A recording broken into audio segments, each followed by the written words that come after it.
Laryngeal cancer now. Risk factors, smoking, any form of tobacco use, okay? Whether it's a pipe, you know, they really emphasize pipes and that sort of thing too. A lot of people think, well, I'm not smoking cigarettes, so I'll smoke a pipe. That's not as bad. Yeah, it's all bad, okay? But also when you combine the smoking, the cigarettes or whatever with alcohol, that makes the risk for laryngeal cancer go up, up, up, up, up big time, okay? Also, other things, voice abuse, chronic laryngitis, industrial chemicals, all right, like in having inhaled chemicals, that sort of thing.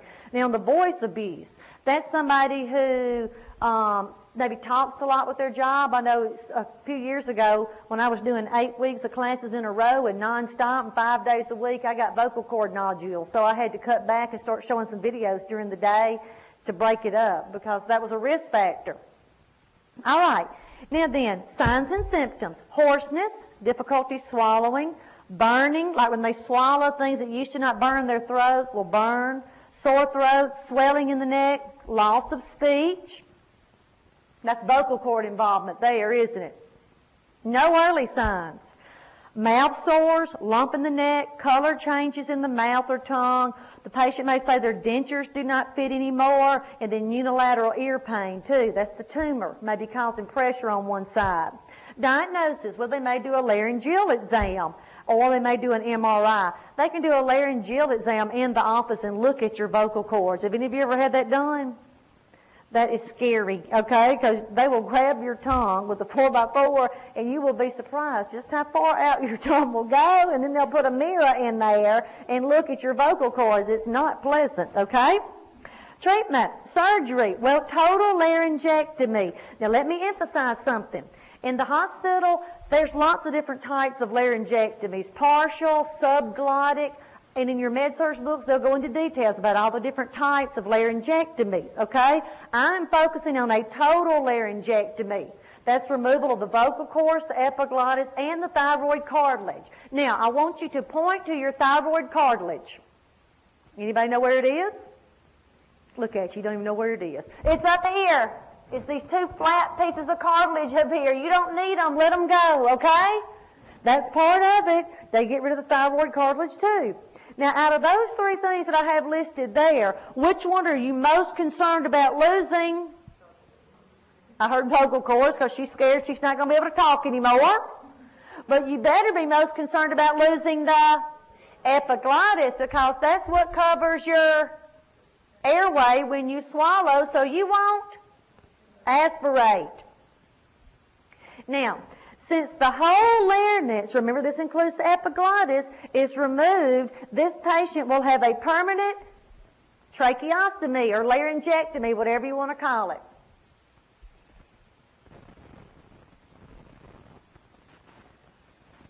All right, now think about it, y'all.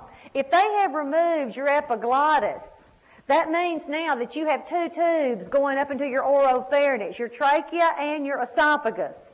So every time that patient swallows, they don't have an epiglottis, there's 2 tubes for food and fluid to go down. So they're going to aspirate every time.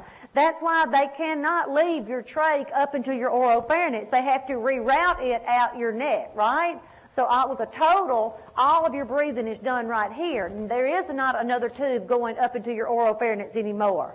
All right? And we're going to talk more about that in just a second. Now, position post-op. What position would you put the patient in post-op? Remember, we had a surgery up here. Okay, I heard Fowler's, high Fowler's, mid Fowler's, low Fowler's. Which Fowler's is it? That's a lot of Fowler's. Well, I always say this. Pick the one that's sitting up the most, but don't pick high Fowler's. Hey, y'all. You know you've never seen somebody riding back from surgery sitting straight up in the bed riding down the hall like that. Now, have you? No. That mid-Fowler's is fine. Head of bed at 30 to 45 degrees is fine. Y'all, do you agree that with any surgery that there's always a little bit of edema? Yeah, but we don't want any edema up here because it's just too close to my airway. NG feedings to protect the suture line. Peristalsis can disrupt the suture line. Some books will say NG feedings because it hurts to swallow And I'm sure it does hurt to swallow. But what's more important, the pain or protecting the suture line? Protecting the suture line. Monitor the drains if they have any. That would just to prevent any fluid from accumulating up here. And watch for carotid artery rupture, which just sounds like a big problem, right? Right. Now, do you agree that due to the proximity of the carotids to the surgical site, there's a chance that one of them could become nicked, during the surgery, okay? And so the patient's naturally going to hemorrhage. Now, another thing that we have is called the rupture of the innominate artery. Now, what if you walked in the room and you looked at the trach and it's pulsating ever so slightly in and out of the neck? Would you worry or not worry? Worry, or would you say, oh, look, your trach's pulsating? You worry, don't you? A pulsating trach is a sign of rupture of the innominate artery. It's a medical emergency. Just between you and me, is there a whole lot you and I can do for a pulsating trach? No. What you going to do for it? Hold it in place? No. You're going to call the doctor. You see, if there's nothing you can do to help the person, that's when you call the doctor. Now, let me ask you a question. What if it said on the test that you've got a pulsating trach? Which action takes priority? Call the doctor or check the vital signs? What would you pick? You better call the doctor, because you've only got one chance to tell the NCLEX people the most important thing you would do. But didn't check the vital signs sound good? Yeah, because in school, what do they tell you? You better check the vital signs before you call the doctor. The doctor's going to get mad. NCLEX people don't care if the doctor gets mad. It's saying, hey, new nurse, if you could only do one thing, now this is real NCLEX-y. If you could only do one thing, what is the one thing you would do here? Well, you better tell them, if you don't do anything else, I promise I'm going to call the doctor. Because if you check vital signs, you're telling the NCLEX people, okay, for a pulsating trach, that's the one thing I'm going to do, is I'm going to check the vital signs. Over and over and over again while you die, you see, okay? That's why that answer doesn't work there. If you use that strategy, that'll help you get rid of answers like check the vital signs and that sort of thing. When it says priority, you've got one shot at telling them the most important thing to do. And when you realize that NCLEX is about life or death situations, you'll pick the better of the two that way, by thinking like the NCLEX people think. Frequent mouth care to decrease the bacterial count in the mouth, and MPO people tend to get pneumonia anyway. Well, if they have a lot of bacteria building up in their mouth, that bacteria is going to travel down to their new trach site infection, or could it go all the way down to their lungs and cause pneumonia? Yes. So anytime you've got somebody that's MPO, you better be doing really good mouth care with a toothbrush and toothpaste. Not with a lemon glycerin swab. That doesn't help anything. That doesn't decrease any bacteria at all. A bib will be used because that acts like a filter, for one thing. And also there's a lot of body image changes when people have a trach, okay? And so they feel more comfortable. There are certain, they've got products they can buy to cover the site. Now when you're selecting something to go over the trach, don't you think it would be important that air be able to move through it? Why, yes. But sometimes you're reading textbooks where it'll say plastic can be used. Now, if you select plastic on NCLEX to be placed over the trach, are you going to get a license in the mail? No, because you cannot breathe through plastic. And you don't pick things that have a lot of fibers on it either, because that'll irritate the trach, like a washcloth, that sort of thing. Keep powder and all that kind of stuff away from the trach too. That's going to irritate. Now, a humidified environment helps. You know, when you and I breathe in, we breathe in through our mouth and nose, so we are warming and filtering and humidifying the air that we breathe. When you're breathing in through here, you don't have a way to warm and filter and humidify, so the air going in is real dry, so it irritates the trach, and that's why when you first get a trach, it has lots of secretions. But as time goes on, the secretions decrease, and a humidified environment will help with that. Also, remember, with a total laryngectomy, all breathing is done through the stoma, and other treatments for laryngeal cancer, radiation, and chemo. Now let's talk about a trach for a second. Let's pretend that you are working the night shift. It's 3 o'clock in the morning and you decide you're going to do trach care.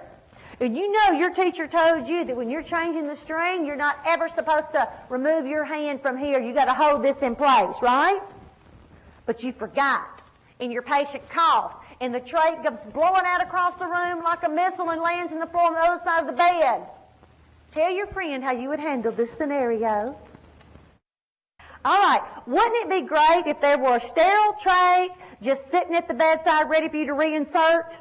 Wouldn't that be wonderful? But y'all, the answer you want is never, ever, ever going to be there. Now, is it? So what else could you do? Sterile Vaseline gauze taped down 3 sides? What you think? I don't think we're going to cover the airway up. Put your finger in it? No? What are you going to do? There's a thing, and this is on your handout to the side there. It's called an obturator, which is something that will hold the airway open until you can get a sterile trach there. Holds it open. You've got to put something in there to keep it open or it's going to collapse, you see. So if sterile trach's not there and obturator's not there, what else does that leave you to do? See, we've got to look for options on this test because y'all, NCLEX already knows what the perfect answer is in your brain. And you know that the perfect answer is to get a what? Sterile trach. Well, so the perfect answer is never going to be there. So what else can you do? If you know that it's going to collapse, if you wait much longer, you better run across the other side of the bed and pick up the trach, blow the bacteria out of it, and do what? Reinsert. You do whatever you have to do to reestablish the airway. Now you write that down. Reinsert the dirty trach. And that is going to tear you up because I know what you're thinking. Marlene, it's been on the floor. That is gross. They'll kick me out of nursing school if I do that, right? Right. Hey, would you rather be alive with an infection or dead without one? Now tell me what you'd rather have. Look at her. She's dead. But she's infection-free, right? No, that's not nice. You keep them alive and you reestablish the airway. And as soon as you can get a sterile trach in there, you get it in there, okay? Now, when you have a situation where you need an emergency trach, like with the burn people we were talking about this morning, that's when you use a trach. It's bigger around and it's a little bit deeper when it goes in. When people go home with a trach, they call it a laryngectomy tube then, all right? And a laryngectomy tube is just smaller around. It's the same thing as a trach. It's just got a different name. It's longer term, okay? You use it forever. It's smaller around and it's not as long, too.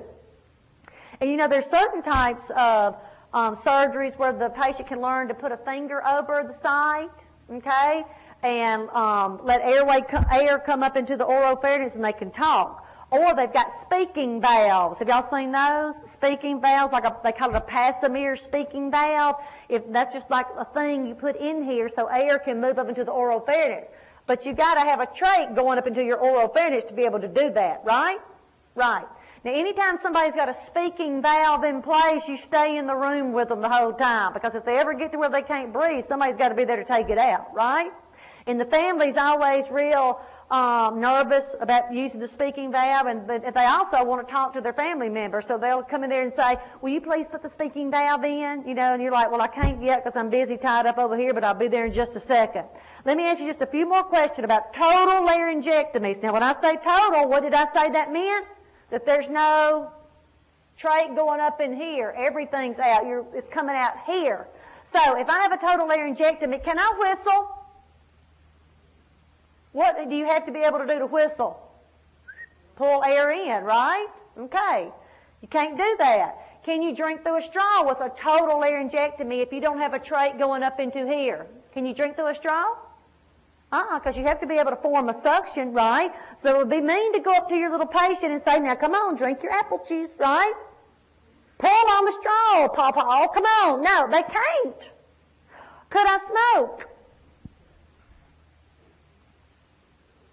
If I'm breathing in and out through my neck, can I smoke? Not recommended, right?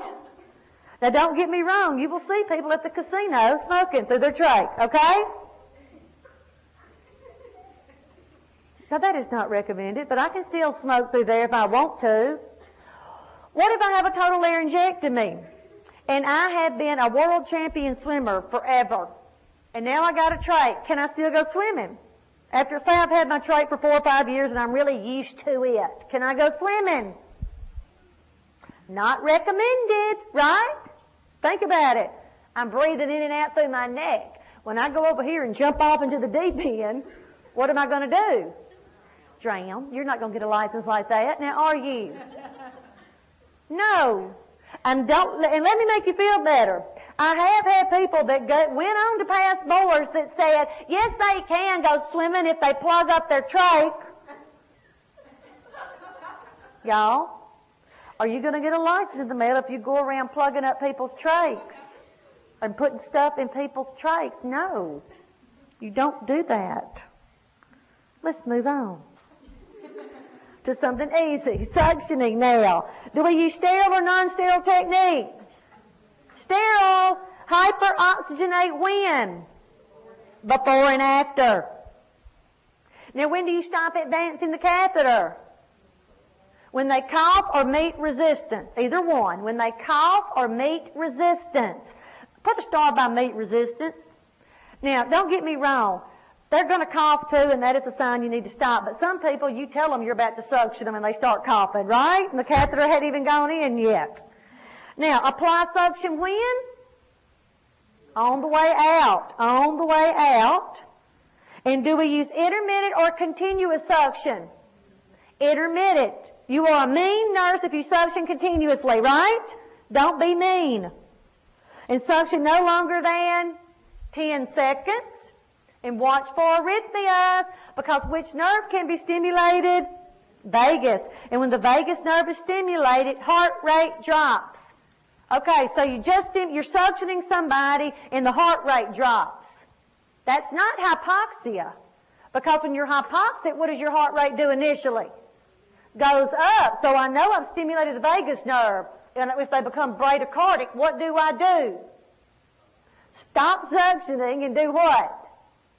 Hyperoxygenate. That's right. Stop suctioning and hyperoxygenate.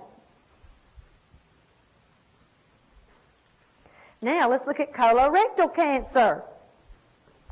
Colorectal cancer may start as a polyp. 2/3 of colorectal cancer occur in the rectosigmoidal region.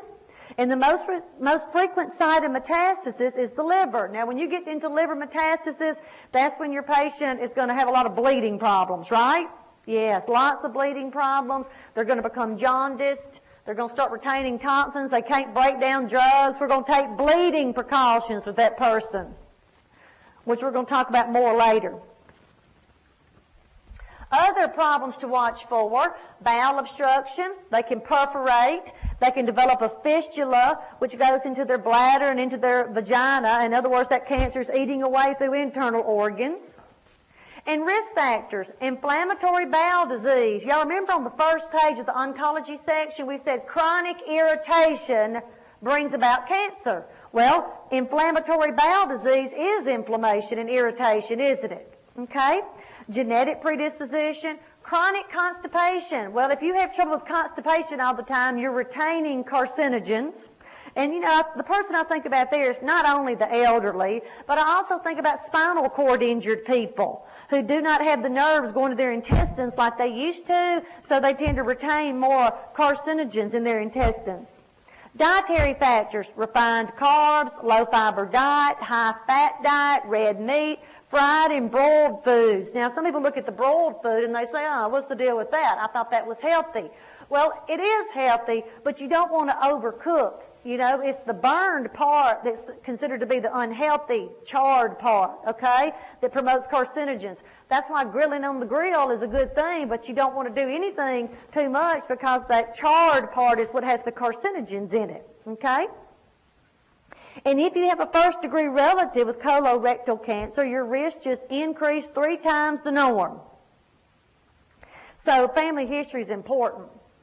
And just because you've got somebody who's had cancer in your family doesn't mean you're going to get cancer. It means that if you do get cancer, you'll probably get odds are you'll get the same kind they did, okay? That's the which way you have to think of that. 95% of those who get colorectal cancer are greater than 50 years of age.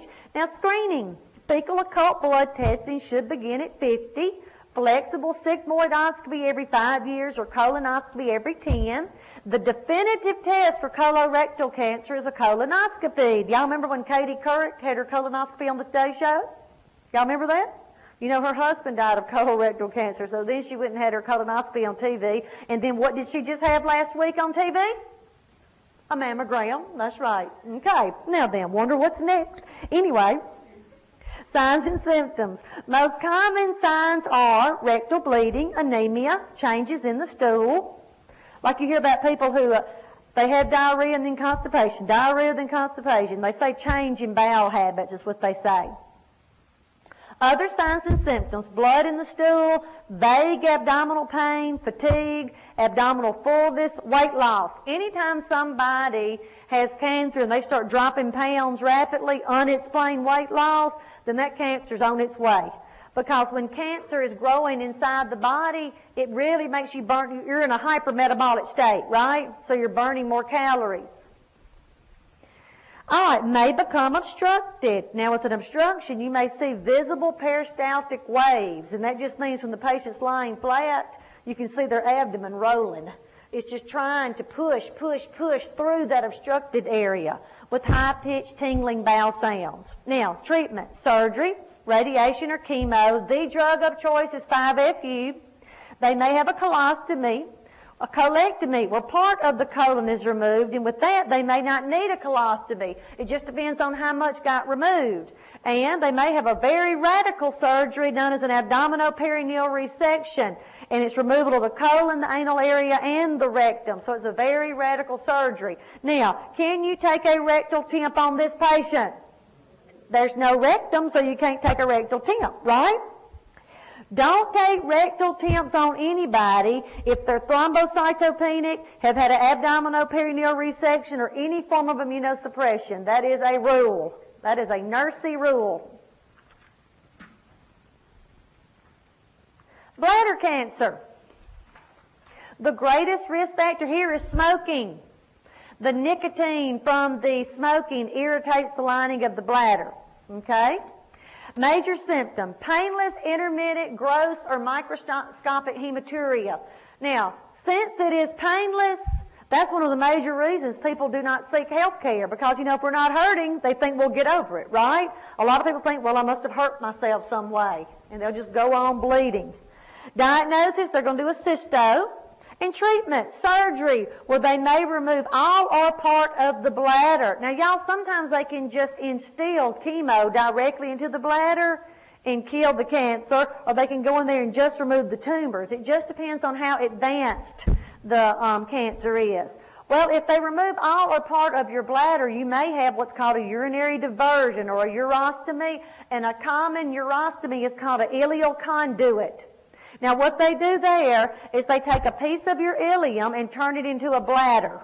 You see, they took out your bladder because it had cancer. It's gone.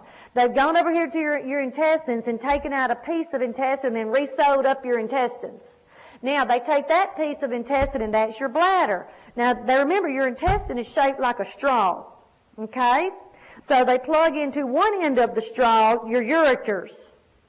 Okay, and then the other end is brought to the abdominal surface as a stoma, and that's what they wear the bag over, and it drains urine continuously. They don't have any control over this, okay? Post-procedure, the patient may be impotent. Here's the deal. With any surgery of the reproductive or urinary tract in a male, there's always a chance of impotency, because do they cut nerves? Yeah, which we're going to talk more about those nerves later. There's always a chance. That's why it says maybe. Not everybody is. Hourly outputs. Hourly outputs. Y'all, it is a rule that anytime you've got somebody who's had a urinary tract surgery, you better make sure their urine output never drops. After a urinary tract surgery, you never want to decrease in the urine output. That is always a bad sign to us.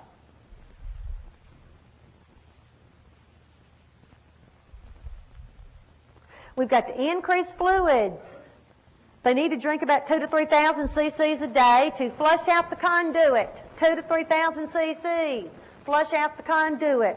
Now, is mucus going to be normal in this urine now? Yes, because what's their bladder made of? Intestine. And intestines always make mucus. Now, change the appliance in the morning time because this is when output will be at its lowest. Now, a lot of people think, well, the first thing I have to do when I get up in the morning is go to the bathroom. What's the deal with that sentence? Well, here's the deal.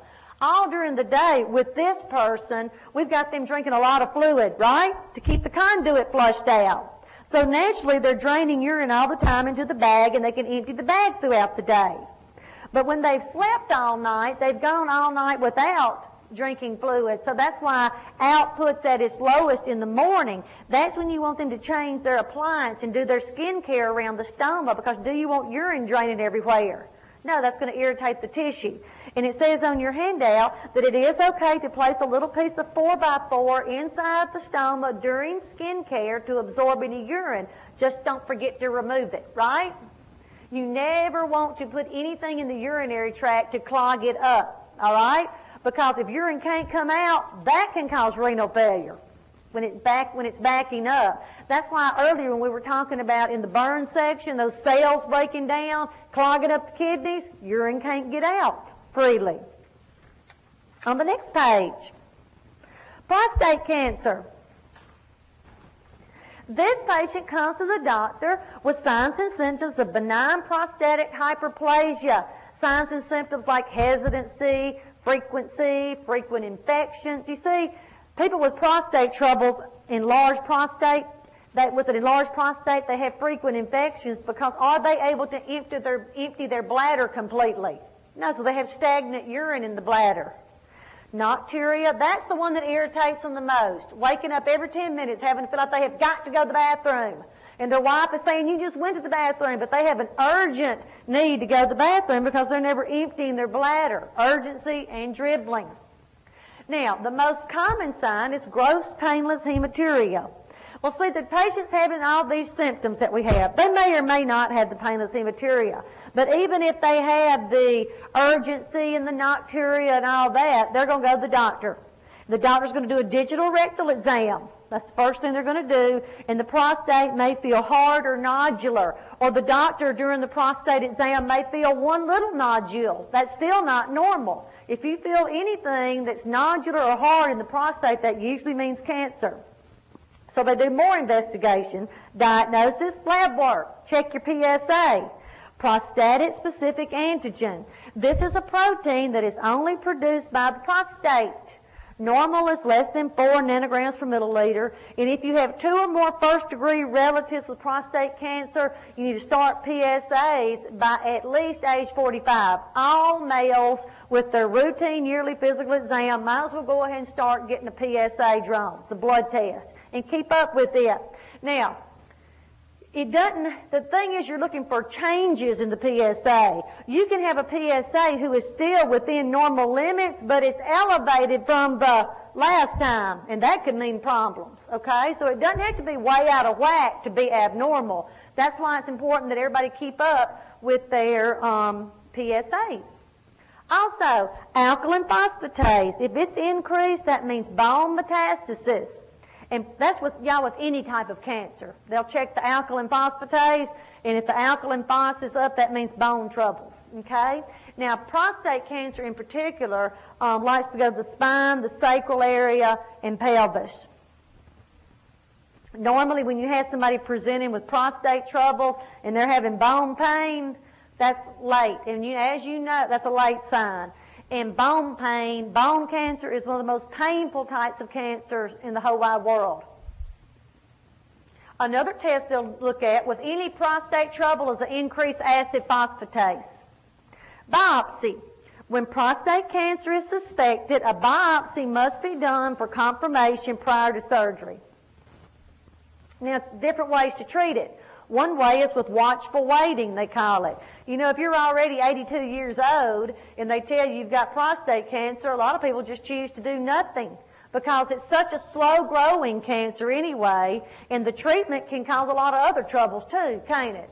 So that's why they just say, in some people, watch for waiting. In early stages, it's for asymptomatic older adults with other illnesses. So the treatment could make their quality of life even worse. They may choose not to do anything. Other people, they do surgery like a radical prostatectomy, and that's done when the cancer is localized to the prostate.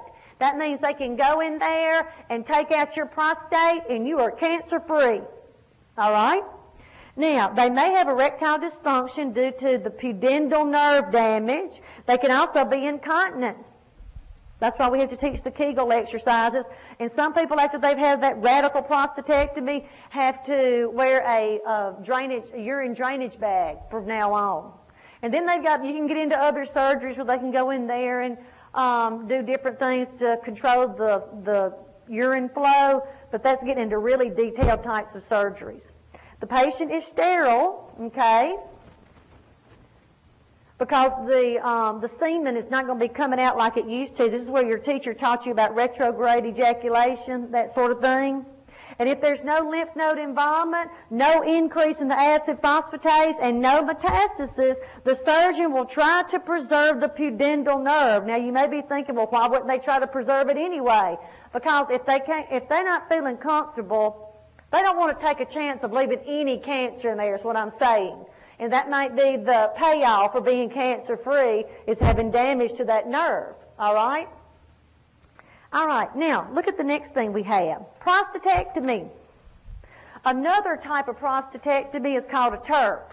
Now, why am I going to talk about that here? Because a TURP is the most popular prostate surgery in the country. This is the main type of prostate surgery we see, so that's why we got to talk about it. It's transurethral resection of the prostate, and it's usually reserved for BPH to help the urine flow. You know, your prostate is shaped like a donut, okay? And the urethra runs through the center. So if the prostate swells, it clamps off the urethra so urine cannot get out, and that's why the patient becomes so symptomatic, all right? Now, the reason it's so popular is there's no incision, okay? They go in through the urethra. Most common complication, bleeding. Don't get me wrong, they are going to bleed. Bleeding is normal. I'm talking excessive bleeding here. With other procedures, you have to explain the risk of impotency and infertility, because with other procedures, they do have a what? Incision. With other procedures, they have an incision, which could damage the nerves. And is it normal to see bleeding after this surgery? Yes, but I'm still worried about it, because can bleeding clog up my kidneys? Yes, that's why we've got the continuous bladder irrigation. To maintain patency, flush out clots. If you get clots in the urinary tract, you might be about to have renal failure too. You got to have a special catheter, a 3-way catheter, and you never want kinks in the tubing. If that drainage tubing gets kinked up, then the urine can't drain out, and would that cause pressure on the suture line? Yes, that can mess up the entire surgery. Now, you have to subtract the irrigant from the output. See, urinary tract surgery here, y'all, you got to keep up with the output, don't you? Because we're so worried about kidney damage. But you're putting a lot of irrigant in with this urine to keep the clots flushed out. So you've got to keep up with how much irrigant you're putting in so you can subtract it to know what the exact output is, right? How are you going to know how the kidneys are working if you don't know the exact output? Rule: never hand or manually irrigate catheter with fresh surgery without a doctor's order. Y'all, do you agree with any fresh surgery that you shouldn't be messing with tubes like NG tubes and catheters and irrigating things, that sort of thing? Yeah, the surgery's still in too fragile a state for a brand new nurse to be fooling with it, okay? All right, now what drug do we give for bladder spasms? Well, one's a B&O suppository, another one's diazepam. Let's pretend that we've got a patient who's had this surgery and they're on the call light hollering for you to get in there because they're having bladder spasm, bladder spasm, bladder spasm. They're hurting so bad. Hurry up and get that suppository. So you go in the room. What do you assess first? The tubing for kinks or the bladder for distension? Ask your friend.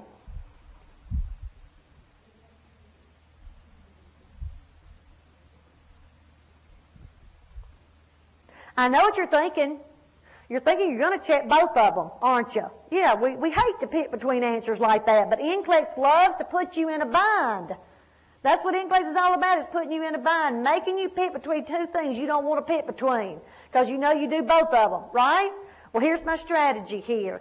Always assess prior to selecting an implementation answer, and always assess the patient first. So bladder distension would be your answer. That's the patient, isn't it? Bladder distension. Y'all, if you're not getting all my scenarios right, don't worry about it. That's why you're taking the class, right? Believe me, we got lots more scenarios to go through. And if I gave you scenarios all week that everybody got them right all the time, what would you leave here thinking? I am good. I didn't need that, okay? Well, you need to be challenged while you're in here. It's better to be challenged now than at the computer. Now, when the catheter is removed, what do you watch for? Retention, urine retention. Because you know when you've had a catheter in for a while, things just don't always kick back in and work like they're supposed to, right? So watch for urine retention. Temporary incontinence is expected. That's why we encourage the perineal or the Kegel exercises. The patient needs to avoid sitting, driving, strenuous exercise. Don't lift too much. Any of that can make you bleed. What's Colace? Stool softener. They don't need to be straining. Straining will make you bleed. They need to increase fluids to flush blood out. To flush out the blood. Because could that blood make a little clot and clog up your kidneys? Yes. They can also do, for other prostate cancer, they can also do, now before I move on, let me clarify something. I talked about a TURP right in the middle of all this, okay? You do not have to have had prostate cancer to have a TURP. There are people in the world that just have prostate hyperplasia, and they do a TURP to relieve their symptoms, okay? But sometimes, say you've got prostate cancer and it's already metastasized out in different places, they may do this as a comfort measure so your urine can come out more easily. Does that make sense? A TURP is not going to cure prostate cancer. It's just it's symptomatic relief. Other treatments for prostate cancer, radiation, chemo, and they can do hormone therapy. And one thing they can do is a bilateral orchiectomy to decrease testosterone. They can also give estrogen to fight testosterone. And they can give Lupron. Lupron in the male will decrease testosterone. And last but not least, stomach cancer. All right. Risk factors. Well, H. pylori has been associated with it. They won't say that it's a cause, but it's been associated with stomach cancer. Also, there's a higher incidence of stomach cancer in people with pernicious anemia and achlorhydria. That's when you don't have any acid in your stomach. No acid in your stomach. It's also related to eating pickled foods, salted meats or fish, nitrates, increased salt, or the surgery of Bill Roth 2, which is a partial gastrectomy, like if you had a bad peptic ulcer and they went in there and took out part of your stomach and they reanastomose you, that can cause atrophic gastritis. And then also other risk factors, there's that tobacco and alcohol again, especially in the presence of each other. Remember I said they act synergistically. They're co-carcinogenic. Signs and symptoms. Most common, heartburn and abdominal discomfort. Other signs, loss of appetite, weight loss, bloody stools, coffee ground vomitus. Jaundice tells us who's gotten into it. The liver's in it now. We've already got some metastasis. Epigastric pain, back pain, a feeling of fullness. You'll see people that present saying, you know, I'm hurting a little bit right there, and I can eat 3 bites and just be full. Well, that's because the tumor is taking up part of their stomach, right? Yes. All right. Also, anemia, stool may be positive for occult blood, achlorhydria, no acid in the stomach, or you can become obstructive. With any GI stuff, y'all, you can get an obstruction. The most common signs of a GI obstruction are abdominal distension, nausea and vomiting, pain. And normally what they do is they'll make you NPO right then. Put that on your handout. NPO, and put an NG tube down and hook it to suction for decompression.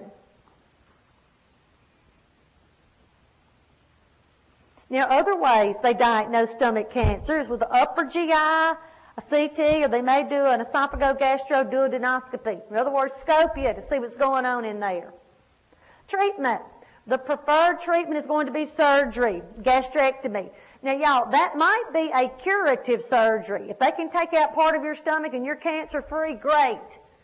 But more than likely what they're doing here is debulking the tumor. Now, when I say debulk, I just mean taking out all they can, right? Because normally with gastric carcinoma, it's what they call an adenocarcinoma. And when you have an adenocarcinoma in one part, you probably got it in other places already. It just may not have presented itself yet, okay? So what they'll do is they'll debulk the tumor, but try to leave you a little bit of a stomach, like a 30 cc pouch, so you can still eat and drink with some degree of normalcy, okay? Now, post-op, Fowler's position. In other words, you're sitting them up a little bit to decrease stress on the suture line.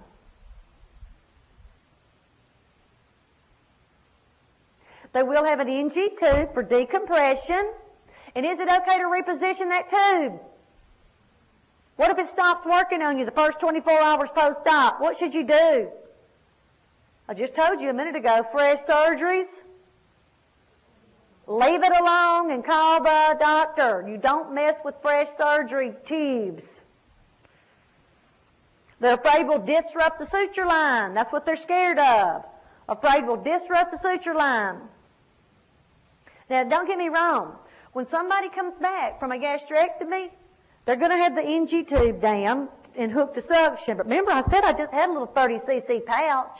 It's going to bleed in there some. It's fresh surgery. So do you want a lot of blood accumulating in my little pouch? No, it's going to rupture my stomach, you see. That's why you watch the blood, but don't you mess with that tube. It's too fresh. All right, now, two major complications of a gastrectomy. Y'all, there are other times or other people that get a gastrectomy too. Like if you've had gastric bypass or something like that, you can get these same problems. All right, well, one complication is dumping syndrome, which we're going to talk about more when we get into the GI system. And then another complication is B12 deficient anemia, known as pernicious anemia. Okay? So see, at the top of the page, I said that pernicious anemia can be a risk factor for getting cancer, right? But if they, another way to look at it is if they take out your stomach, now you're going to get pernicious anemia. All right. Now, one way they diagnose this is with what they call a Schilling's test. And this measures the urinary excretion of vitamin B12 for diagnosis of pernicious anemia. The Schilling's test will only tell you about pernicious anemia. It will not tell you about any other type of anemia, like iron deficient anemia. If they put that Schilling's test on an iron deficient question, you would not pick it. It only goes with pernicious anemia. Now, here's how pernicious anemia works. Well, they took out your stomach, didn't they? Yeah, no stomach, no intrinsic factor. If you don't have intrinsic factor, you cannot absorb oral B12. And I said oral B12, right? And if you can't absorb oral B12, you cannot make good RBC, so you're going to become anemic. How do you feel when you're anemic? Tired and your heart beats fast, pale conjunctiva, you know the signs and symptoms of anemia. Now, what they will do here is this. I said the patient cannot absorb oral B12. So what am I going to have to take? B12 shots. I can absorb IM B12. So they're going to give it to me probably the B12 shot I'm talking about, every week for a month, and then like monthly after that. They'll give you the B12 shot every week for a month, and then monthly after that. All right. Now, other treatments for stomach cancer, chemo, and I've listed for you some common drugs there, and then they can also do radiation. It just depends on the type of cancer that you have. All right. That concludes today. Y'all made it through the first day. Thank y'all for coming.